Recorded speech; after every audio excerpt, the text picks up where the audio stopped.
Trump just fired 800 government workers and put 200 more on notice after uncovering sick thing they all did. President Trump has demonstrated his deep appreciation and love for our military ever since taking office, a drastic change from the arrogant commander-in-chief our veterans became accustomed to underneath Obama. Now President Trump is doing something incredible for the men and women who paid the ultimate sacrifice to defend our freedom, in an unprecedented move that just took place at the White House overnight that's putting a smile on the faces of our veterans while making Obama look like an even bigger jerk. We all witnessed the disgusting way Obama treated our military over the past 8 years, where he reduced Marines to his personal servants to shield him from the rain, oftentimes arrogantly refusing to even return a salute. Who can forget the images of Obama standing in front of the flag-draped coffins of our heroes back in 2012 as he lied his ass off about Benghazi, blaming the attack on a YouTube video? But perhaps Obama's biggest stab at our military was promising our heroes to fix the broken VA, but going on to completely ignore that campaign promise, as hundreds of thousands of veterans would go on to be forgotten, dying while waiting to be treated at VA hospitals across the nation. Thankfully, the days of our military heroes being forgotten and treated like crap are finally over. President Trump is not only fixing the VA that Obama failed to do, but is making Obama's corrupt VA officials pay the ultimate price for their negligence. In a clean sweep that happened in the overnight hours, it's being reported that 500 VA employees have just been terminated, and an additional 200 have been suspended for their shady conduct. The Gateway pundit reported. The Department of Veterans made public a list of employee terminations, demotions, and suspensions. It has expressed that this list be updated weekly in an effort to add more transparency to the department following Congress's push to increase the scope of power by the VA secretary.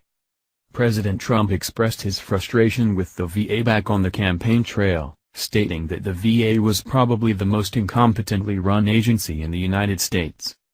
The bulk of firings were directed at lower-level VA workers, such as housekeepers and food service workers, after learning that initial oversight was not implemented. Many of these employees were discovered to be felons, sex offenders, or generally incompetent. This has led to poor care, and at times death from neglect, for our veterans.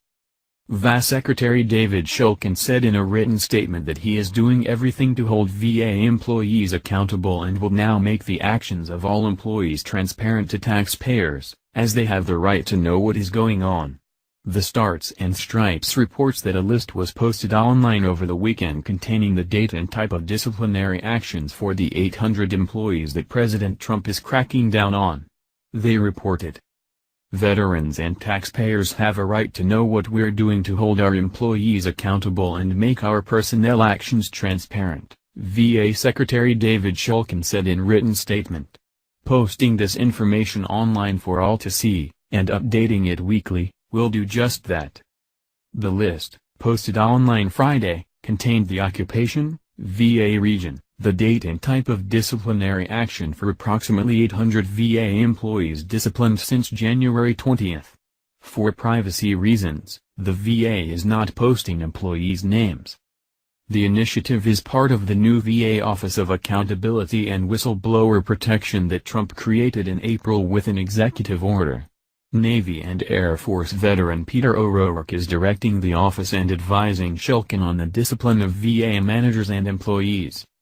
Shulkin gained more firing authority after Trump signed legislation June 23 establishing more repercussions and a faster firing process for VA employees.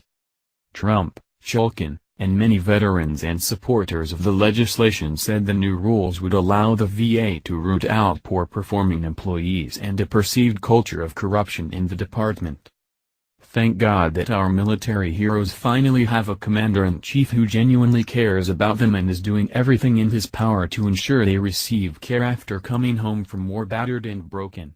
God bless.